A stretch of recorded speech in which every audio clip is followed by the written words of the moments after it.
गुरु जी, आपका जो वीडियो है कालसर्प योग पूजन वाला, जी भारत के अलग अलग प्रांतों में बहुत ही पॉपुलर हुआ। जी बहुत सी लोगों ने देखा जी और बहुत से उनके कमेंट्स आए हुए हैं। जी तो वो ये पूछना चाह रहे हैं कि आप कौन कौन से पूजन है जो कराते हैं, जी हमारे देखने वालों को कृपया बताएं क्या क्या पूजन आप कराते हैं और कैसे आपका ये वीडियो बहुत ही पॉपुलर हुआ। जी देखिए, सर्वप्रथम तो क्या है कि अपने विधि तो कोई भी व्यक्ति ऐसे सोशलाइज नहीं करता, लेकिन उसका पूजाएं क्या क्या होती है ये जरूर मैं आपको बता देता हूँ उसमें।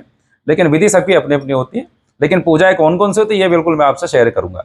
इसमें जो मेरे माध्यम से जो हमारे माध्यम से जो पूजा कराई जाती है, गणेश अंबिका, उसके बाद में जो तीर्थ नगरी की नदी है शिप्रा माता के रूप में कलश की पूजा।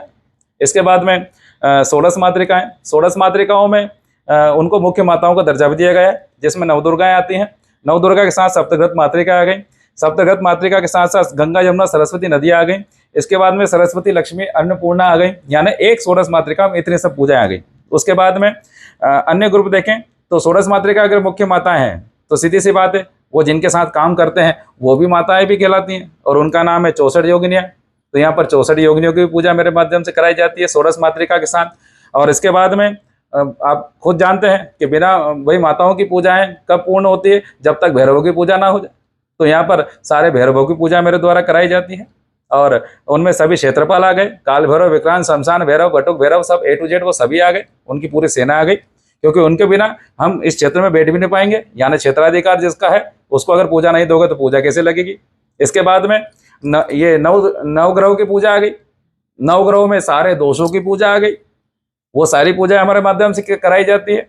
इसके बाद में साक्षात महाकाल बाबा के बाद में नवनाग, 12 नाग, नागिने, मनसा माता, हवन पूजा, ये सब आ गया। इसके बाद में पूजा के बाद में कुंडली परामर्श, कालसर्प अगर है तो कौन सा है, बैठा किस तरह से है, वो पूरा हम ड्रॉ करके भी दिखाते हैं कि देखिए इस तरह से बैठा हुआ है। उसके बाद में उसके चलते वो क्या क्या दबा करके बैठा हुआ है जिसके कारण आपको सारी परेशानी आ रही है, वो कौन से भाव को प्रेशराइज कर रहा है जिसके कारण आपको तकलीफ आ रही है, ये सारी बातें हमारे माध्यम से यहाँ पर आपको बताई जाती है। और इसके बाद जो मुख्य पूजाओं का जो टॉपिक है वो होता है 3, जिसमें सिर्फ कालसर्प नहीं है, वो कालसर्प 3 पूजाओं से मिलकर के पूर्ण कहलाता है। और आप पूजा पूर्ण करा करके जा रहे हैं कि नहीं जा रहे हैं, कहीं पे भी कहीं से भी कराएं, लेकिन पूर्ण हो रही कि नहीं हो रही है ये हमें पता होना चाहिए। तो कालसर्प हो गया मुख्य टॉपिक, जिसके अंदर 2 टॉपिक और होते हैं, एक तो पितृदोष, एक नवग्रह शांति।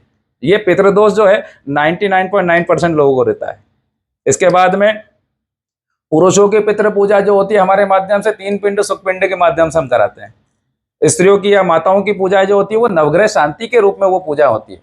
पुरुष की पूजा भी होगी, लेकिन महिलाओं की पूजा, भाई महिलाओं को पिंड वर्जित है, तो यहाँ पर उनकी जो पूजाएं हैं, जो वो पितृदोष की पूजा उनकी नवग्रह शांति के साथ होती है। यानी 3 तरह की पूजा, 3 तरह से पूजा होती है।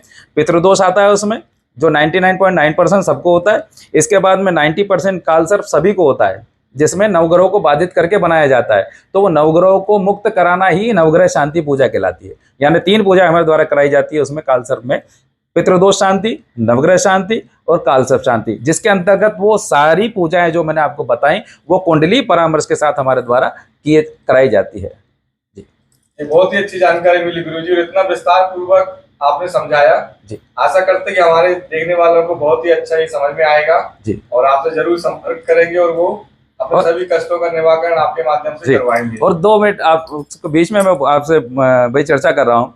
सबसे मेन चीज क्या है, कई परेशान लोगों के फोन आते हैं, तो मुख्यतः तो ऐसा होता है कई लोगों की आंखों में आंसू भी आ जाते हैं बात करते हुए, क्योंकि आज के समय में तकलीफ सबको है जी।